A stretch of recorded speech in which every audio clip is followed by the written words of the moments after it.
Je m'appelle Anne Charmentier, je suis directrice de recherche au CNRS, spécialisée en écologie évolutive. Je travaille dans un laboratoire qui est spécialisé dans les domaines de l'écologie et de l'évolution, qui s'appelle le Centre d'écologie fonctionnelle évolutive à Montpellier. J'ai toujours eu un lien très fort avec la nature. Je suis citadine, mais je fais beaucoup de randonnées et je crois que je me sens jamais aussi bien que lorsque je suis dans des espaces naturels, intouchés par l'homme, ou en tout cas où l'empreinte de l'homme n'est pas évidente.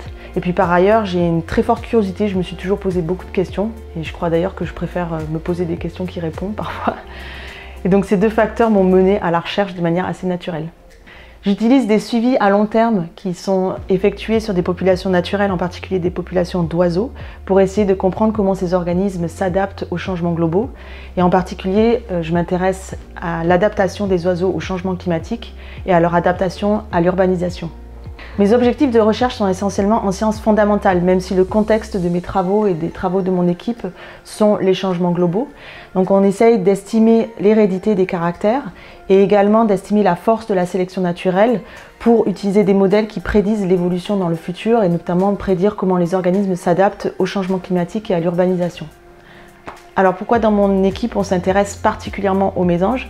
Bien parce que les mésanges sont un excellent modèle d'étude en écologie mais aussi en évolution pour plusieurs raisons.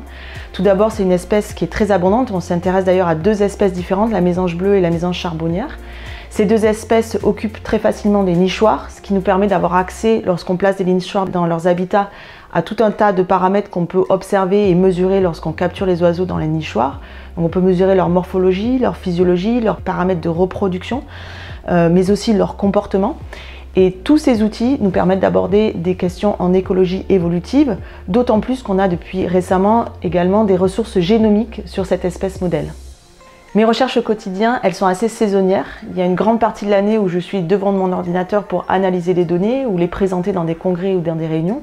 Mais ces données, il faut d'abord les obtenir. Et donc au printemps, je passe également beaucoup de temps sur le terrain avec toute une équipe. Donc on est 7 chercheurs à travailler sur les mésanges.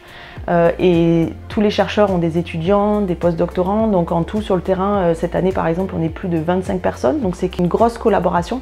Et je tiens à souligner que toutes mes recherches se font dans le cadre de ces collaborations. C'est très important pour moi de parler du fait que la science se fait de manière collaborative et c'est pas un individu qui travaille tout seul, en tout cas dans mon domaine. Et pour ce qui est des études de terrain, eh ben, c'est des longues journées où on va aller capturer les oiseaux ou baguer leurs poussins et faire tout un tas de mesures avec chacun une expertise différente.